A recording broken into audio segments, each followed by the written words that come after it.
जी का लगभग एंडिंग में है और इसके बीच में बहुत अच्छे अच्छे दिन रहे। तो हम लोगों ने चर्चा किया था कि हमारे बीच में बाबू जी हैं आदरणीय श्री राम स्वरूप बड़का जी, तो ये पंकज भाई लोगों को मतलब यकीन न हुआ करें। तो आज सामने है, यही बड़का जी की मैं बात किया करता था आप लोगों से भाई। तो आइए सुनते हैं बड़का जी से कुछ भी जो इनके हृदय में है, और जानते हैं वीडियो के माध्यम से कि कितना सही है। तो देखिए बाबूजी, अब आपके मन में जो भी हो बड़का, थोड़ा हम लोग को आशीर्वाद समझ के अपना दिल का जो भी लगे कोई भाव प्रकट करिए। बेटा ऐसी बात है जी कि संसार में बढ़ने के लिए कुछ खोया जाता है, जी बाबू बिल्कुल। तो खोने के लिए कोई चीज पाने के लिए प्रयास करना पड़ता है। हाँ तो कहते हैं कि अतिशय रगड़ करहि जे कोई, वाह और अनिल प्रगट चंदन से होई। देखो, दो लकड़ी घसने से अग्नि पैदा हो जाती है। अग्नि पैदा हो जाती है। तो ऐसे हम किसी काम में जब अपने हृदय से, मन से मन से और वो काम संकल्प ले लेंगे तो अवश्य एक दिन वो पूरा होगा। शास्त्र में भी कहा गया है कि जो इच्छा करी हो मन माही, वाह वाह। हरि प्रसाद कछु दुर्लभ नाही। हाँ, ईश्वर का भरोसा सबसे बड़ा है। ईश्वर के पास से विश्वास कम फलदायकम। विश्वास है तो फल है, अब विश्वास नहीं है तो कुछ नहीं है।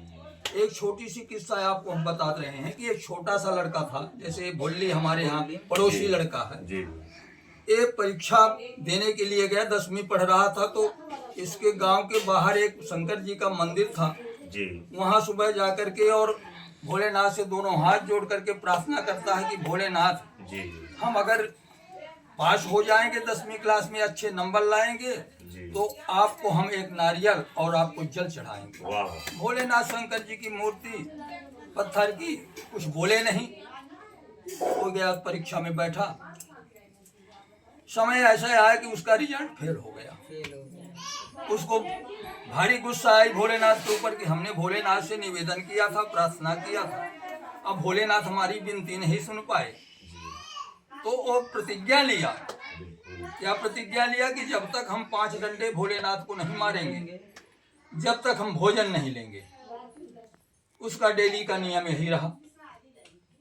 चलते चलते 1 महीने हो गया और सावन का महीना जब आया तो उसके गांव के और बाहर एक नदी थी, नदी के उस पार शंकर जी का मंदिर था। सुबह वो लठ लेकर के और नदी के किनारे खड़ा हो गया। शाम तक नदी में बाढ़ कम नहीं हुई। भूखा प्यासा बालक संकल्प लिए था कि जब तक हम भोलेनाथ को 5 डंडा नहीं मारेंगे तो भोजन नहीं करेंगे। इतना कि अपना शरीर अर्पण करके और नदी में आंख मूंद करके और तैर गया। भोलेनाथ की कृपा से वो पार हो गया। अब पार हो गया तो 5 डंडे की जगह में इतने डंडा अनगिनती मारा भोलेनाथ। भोलेनाथ प्रसन्न हुए उसके पूजा भक्ति में, विश्वास में, आत्मनिर्भर में प्रकट हुए। तब वो बोले कि भोलेनाथ की बेटा मांग लो जो कुछ वरदान मांगना हो। तो उसकी आंखें खुली तो हाथ जोड़ के निवेदन करता, प्रभु हमसे गलती हो गई। कहीं नहीं बेटा, गलती तुमसे कुछ नहीं हुई। तुम्हारे निष्ठा में, तुम्हारे नियम में हम प्रसन्न हैं। जो वरदान मांगना हो मांग लो। तो हमारे कहने का मतलब ये है कि कोई आप नियम करिए तो उसका पालन करिए।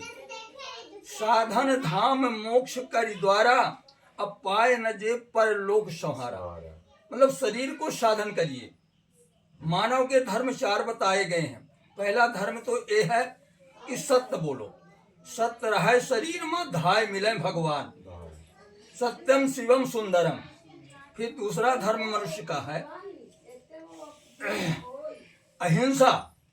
अहिंसा परमो धर्म, हम जानबूझ के किसी की हिंसा ना करें, ये दूसरा धर्म है। तीसरा धर्म मनुष्य का है सेवा मार्ग। सेवा कितने प्रकार की होती है? 3 प्रकार की होती है। तन मन धन। अगर हमारे पास धन है, किसी को धन की जरूरत है, तो हम धन की सेवा करें। धन नहीं है तो मन है, तो मन से सेवा करें। अगर मन नहीं है तो फिर शरीर तो है ही। तो सेवा 3 प्रकार से होती है। चौथा है मनुष्य का कि थोड़ा रोक लो यहाँ पे हिचकिचाहट